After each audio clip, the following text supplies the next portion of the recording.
ज्या गाड्यांचे हप्ते थकतात, विशेषतः इथं बजाज फायनान्स ना, इथं बजाज फायनान्स हे यार्ड आहे. या ठिकाणी ज्या गाड्या ओढून आणल्या जातात, अजून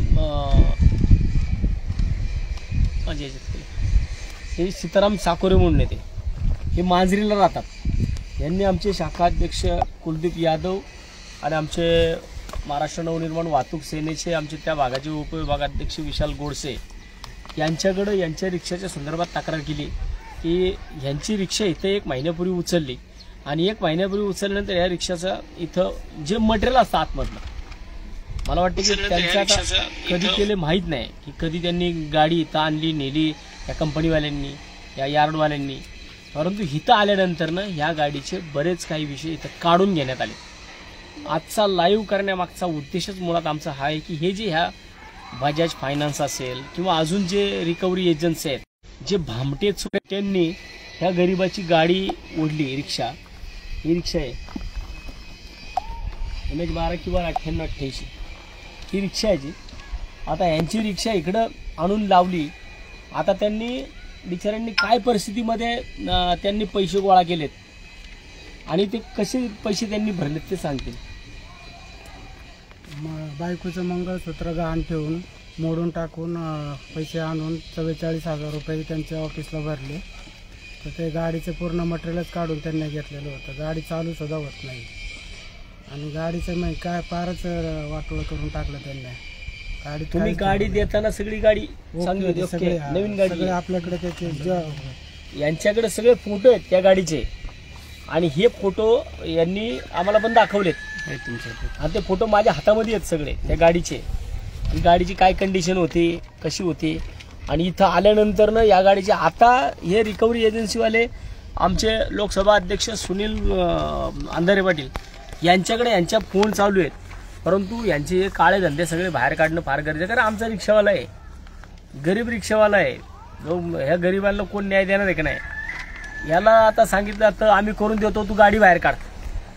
यायला आम्ही काय एवढे काही चिवते आहेत का त्यांची गाडी बाहेर काढायला इथून. याच्या यार्डमध्ये इथंच विषय झालाय.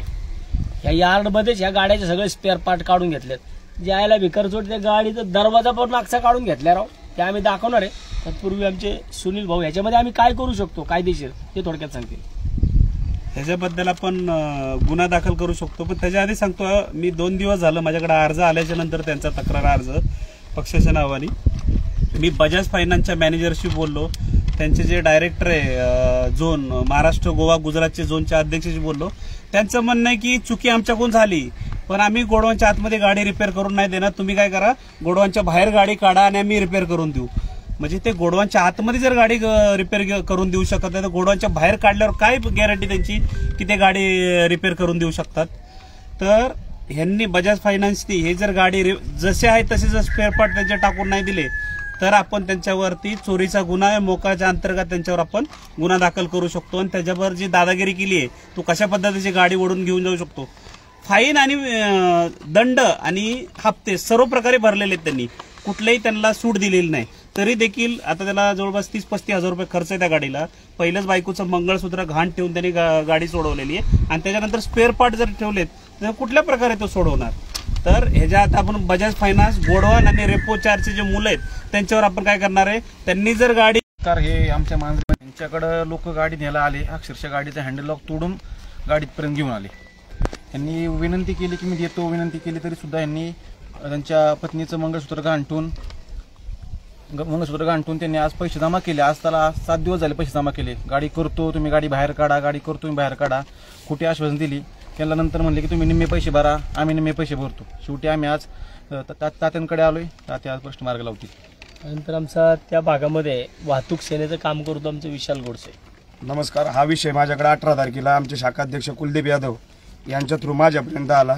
त्यानंतर मी माझ्या पद्धतीने जेवढं त्यांना सांगता येईल, जो कोण रिकव्हरी एजंट आहे त्याच्याशी पण मी बोललो, त्याच्याशी यांना बसवलं समोरासमोर, त्यांच्याशी बोलणं करून त्यांनी परत नंतर जे बोलले समोरासमोर बोलले की मी नवीन पार्ट सगळे टाकून देतो. त्यानंतर त्यांनी पलटी मारली. परत हा विषय मी सुनील भाऊ अंधारे आणि आमचे आधारस्तंभ सन्मान्य वसंतदादा मोरे यांच्यापर्यंत आणलेला आहे. आता तात्यांना विनंती आहे की त्यांना गरिबाला एक न्याय मिळवून द्यावा आपल्या पक्षातर्फे, एवढीच तर विनंती. याच्यामध्ये ह्या गाडीचे ह्या बुरट्यांनी या चोरांनी काय काय पार्ट काढले हे तुम्हाला आम्ही आता, हे गाडीचे मालक आहेत, हे गाडी मालक आहेत, त्यांना माहिती होतं यांच्या गाडीत काय काय येते ते सगळं दाखवतो तुम्हाला. आता याच्यामध्ये बॅटरी बदली केली बघा ती स्टेपनी. यांच्या गाडीला बॅटरी ही नव्हती, दुसरी बॅटरी होती. इथं स्टेपनी होती समोर, ही स्टेपनी काढलेली आहे, इथली स्टेपनी पण काढून नेली आहे. हे कवर दिसतंय, हे बुरटे झाले भिकारचोट, हे कवर बदललंय, हे कवर हे. आता इथं हा मीटर ना, इंडिकेटर सुद्धा ह्या गाडीचे नाहीयेत, इंडिकेटर सुद्धा ह्या गाडीचे काढून घेतलेत. आता हे टायर जर तुम्ही बघितलं ना, हे टायर बघा, हे या गाडीचे टायरच नाहीयेत, संपूर्णपणे गोटा झालेले टायर लावले तिथं चोरांनी. हे जे संपूर्ण टायर काढून घेतले.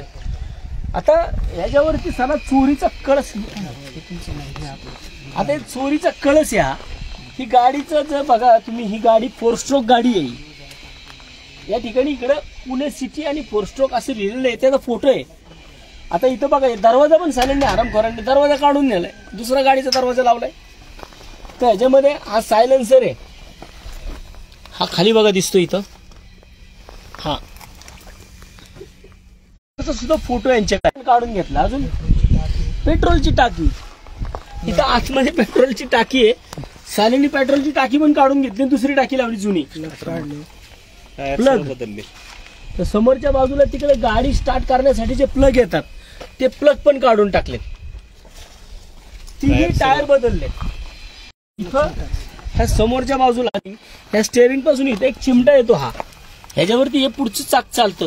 हा पूर्णपणे यांच्याकडे फोटो आहे त्याचा की तो पूर्ण नवा होता, तो पूर्ण चिमटा काढलाय आणि तो चिमटा काढून अख्खी गाडी त्याच्यामध्ये ते चिमटा सगळा बदली करून जुना चिमटा त्या ठिकाणी. विचार करा, जर काय करायचं, ह्यांनी फोन केला, आमच्या कुलदीपनी फोन केला, तर हे हरामखोर साले ह्यांना यांच्या संग दादागिरी करतात. आणि इकडे जर अशा प्रकारे हे जर चोरीचे धंदे चालत असतील ना, तर इथून पुढे ना एक गोडाऊन बिडाऊन सगळे यांच्यावरती व्यवस्थितरित्या कारवाई केल्या पाहिजे. पहिले हे बघायला पाहिजे यांच्या की यांच्या ज्या जागेमध्ये हे गोडाऊन चालतात ह्या जागा अनधिकृत आहेत सगळ्या. ही खाणीची जागा आहे आणि खाणीच्या जागेमध्ये हे चोऱ्यांचे धंदे करतात. हे गोडाऊन यांचे पहिले बंद केले पाहिजेत. याच्यावरती पहिल्या कारवाया झाल्या पाहिजेत. महानगरपालिकेच्या वतीने आम्ही याच्यावरती पहिल्या कारवाया लावणार. यांचे गोडाऊन जर तुम्ही इकडं गोरगरीब लोकांच्या गाड्या आणताना आता सांगितलं जातं की हे बाहेरनं कसं झालं, आम्हाला बाकीचं काय घेणं देणं नाहीये. इकडे कॅमेरे लावलेत वरती मागच्या बाजूला, कॅमेरे लावलेत त्या बाजूला आहेत. नाही ते इथं कळलं असतं ना चोर कोण आहे. कुणी इथले कॅमेरे लावून कोणी इथल्या गाड्यांचे काय काय पार्ट, हे जे आयला भिकार झाले. वायपर काढून नेलाय राव, हे बघा, हे इंडिकेटर काढलेत, वायपर काढून नेलाय. म्हणजे तुम्हाला गाड्या कशासाठी तुम्ही उचलून आणता. आणि विशेषतः यांनी सांगितलं ना, ह्यांच्या गाडी हँडल लॉक होती, हे घरी नव्हते. ह्यांच्या गाडीचा हँडल लॉक तोडला, हँडल लॉक तोडून गाडी, असा अधिकार आहे का सुनील? नाही, असा अधिकार नाही. सुनीलला माझ्यापेक्षा या विषयामध्ये जास्त ज्ञान आहे की सुनीलने सांगितलं की कोणत्याही परिस्थितीमध्ये एखादी गाडी तुमची हँडल लॉक असताना ती हँडल लॉक तोडून न्यायचा यांना काय अधिकार नाहीये. तुम्ही ही गाडी थांबलेली असताना सुद्धा ही लोक नेऊ शकत नाही. ज्यावेळेस तुमची गाडी ऑन वे असती, रस्त्यावरती असती, त्यावेळेस तुम्ही ती गाडी पकडू शकता. ते पण संध्याकाळी 6:30 नंतर ती गाडी पकडू शकत नाही ती लोक, बरोबर ना. संध्याकाळी 6:30च्या आतमध्ये, जो काय 6च्या नंतर यांना गाड्या उचलायचा अधिकार नाहीये. तरी सुद्धा हे बोरटे साले गुन्हेगार लोक वापरतात आणि त्यांच्या माध्यमातून ह्या सगळ्या अशा गोरगरिबांना त्रास देतात. याच्यामध्ये आम्ही सर ह्या गरीबाला, मला काय बघा, मला मेडलला मिळणार नाहीयेत की ह्याच्यावरती कुठल्या इथल्या या यार्डवाल्यावरती किंवा जो कोणी रेपो एजन्सी आहे तिच्यावरती किंवा बजाजवरती यांच्यावरती कुठले गुन्हे दाखल करून आम्हाला काही मेडल मिळणार नाही. आम्हाला या गाडीमध्ये जे काही तो सांगतोय ना ते सगळे पार्ट आम्हाला नवीन पाहिजेत. जर त्या पार्टमध्ये त्या रिक्षावाल्याचे ह्याचे जर तुम्ही पार्ट आम्हाला नवीन करून दिले नाही, गाडीचं नवीन करून दिले नाही, येणाऱ्या 8 दिवसामध्ये बजाज असेल, हा इथला जो काही हा यार्डवाला आहे, हे यार्ड कृष्णा पार्किंग म्हणून, ज्या एजन्सीने ही गाडी ओढून आणली ती एजन्सी स्पर्श एजन्सी म्हणून आणि बजाज फायनान्स, ह्या चौघांच्या संगनमताने ही चोरी झालेली आहे. ह्या चौघांनी मला वाटतं की एक विषय झालाय, असे किती विषय इकडे होत असतील. तेव्हा माझी नागरिकांना सुद्धा विनंती आहे, जर आपले हप्ते थकले असतील आणि आपले हप्ते थकल्यानंतरनं जर अशा गाड्या आपल्या ओढून नेल्यानंतरनं आपण ज्यावेळेस गाडी सोडवायला जातो त्या टायमाला आपण यार्डमध्ये पहिल्यांदा या सगळ्या गोष्टी चेक केल्या पाहिजेत.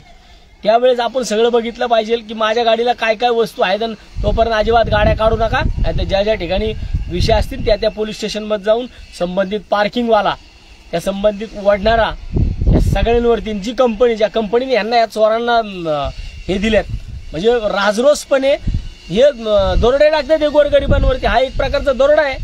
बजाज फायनान्सचे हप्ते थकले म्हणून बजाजने स्पर्शला दिलं. स्पर्शवाल्याचा जो काही काय नाव त्याचं, काय नाव म्हणलं तो, कोण, शहाबाज पटेल. ह्या शहाबाज पटेल जिथं असेल ना तिथं तुझं ही गाडी नीट करून दिली नाही, लक्षात ठेव. तुला कुठून पण जिथून असशील ना तिथून पण तुला आमची पोरं ओढून आणतील.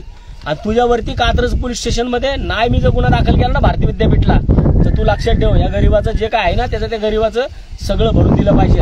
नाही तर तुझी रिकव्हरी एजन्सीचं तुझंच काम झालंच, तुझा कार्यक्रम तर मी लावणारच, त्याच्या बाबतीत विषय नाही.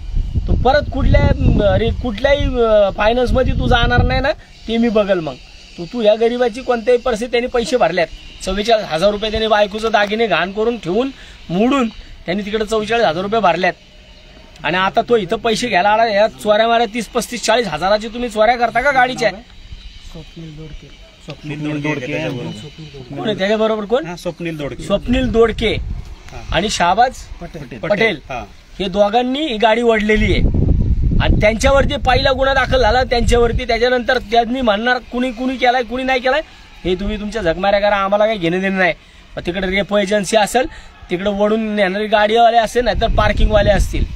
इथं जोपर्यंत गाडीचे हप्ते पण भरणार ना, आज 1 महिना आला हा बिचारा दारोदार फिरतोय 1 महिन्यापासून. आता तुम्ही हप्ता थकला म्हणून त्याच्या दारात परत जाणार बॉम्बलायला, तिथं नाही त्याला काय तुम्ही कव्हर करणार. 1 महिन्याचा त्याचा हप्ता थकला ना, तो कोण भरणार?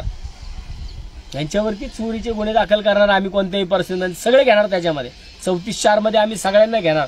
तुमच्यावरती ह्याच्यामध्ये गाडी त्याच्या दारातनं ओढून नेली, ही ओढून नेली, ती लॉक तोडून नेली तिथला पण, तो पण आम्हाला जो काय मांजरीमध्ये हडपसर पोलीस स्टेशनला गुन्हा दाखल करायचा तो पण दाखल करणार. आणि कात्रजमध्ये या कृष्णा पार्किंगमध्ये हा सगळा प्रकार घडलाय. त्यामुळे या सगळ्यांच्या संगनमताने या गाडीमधल्या पार्टची चोरी झालेली आहे. तेव्हा प्रत्येक नागरिकाला माझी आजच्या या लाईव्हच्या माध्यमातून विनंती आहे की आपण सर्वांनी सजग राहिलं पाहिजे, जागं राहिलं पाहिजे. आपण गाड्या घेतो, गाड्या फायनान्सवाले रेपोवाले ओढून नेतात, एखाद्या पार्कमध्ये लावतात आणि त्यांच्या झकमाऱ्या करतात, गाड्यांचे पार्ट काढून विकतात. तेव्हा या चोरांवरती कारवाई झाल्या पाहिजे. पार्किंगवाल्यांवरती कोणत्याही परिस्थितीमध्ये ह्याच्या बाबतीमध्ये जो इथं काम करतो ना ह्याच्यावरती सुद्धा आम्ही महानगरपालिकेच्या माध्यमातून ह्याच्यावरती सुद्धा कारवाई लावणार. इथं कशा प्रकारे चोऱ्या होतात ते आपण सगळे उघड करणार. कॅमेरा लावले दरवाज्यावरती, सगळ्या गाड्यांवरती कॅमेरे मारा ना, म्हणजे ती कळलं ना कुणी चोरी केली ते.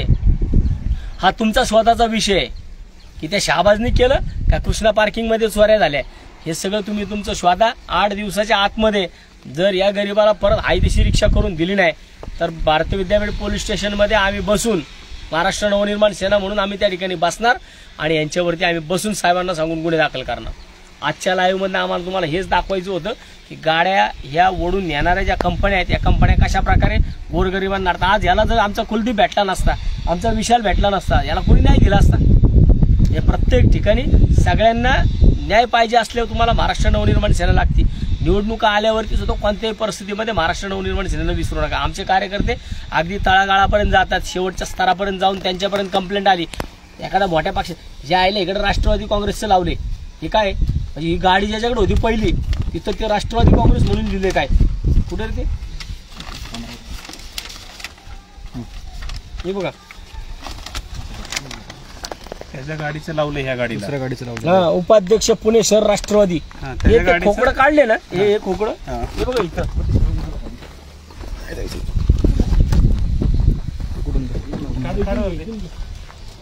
इथे जो स्टिकर आहे हे बघा, अशी स्टिकर हा इथला उपाध्यक्ष पुणे शहर राष्ट्रवादी. त्याच्यात जायला घेतलं उपाध्यक्ष राष्ट्रवादीच्या वाल्याचं ते काढून आणले खोकडून ते याला लावले. हे कुठं चोऱ्या करायच्या, कसल्या चोऱ्या करायच्या? अरे गाड्या वाढता का उपकार करता का? ठीक आहे ना, त्याच्यात चुकलं असेल, त्याचे हप्ते भरले नसतील, पण तो आला ना हप्ते भरायला 44,000 रुपये त्यांनी महिन्याभरात ऍडजस्ट केले ना. म्हणून तुम्ही अशाच चोऱ्या करणार का? यांना कोणत्याही परिस्थितीमध्ये महाराष्ट्र नवनिर्माण सेना म्हणून आम्ही यांना सुट्टी देणार नाही. आज त्यांनी 8 दिवस तुम्हाला देतोय, आज रविवार आहे, पुढच्या रविवारपर्यंत हा विषय मिटला नाही तर यांच्यावरती पार्किंग सहित सगळ्यांवरती आम्ही गुन्हे दाखल करणार. धन्यवाद.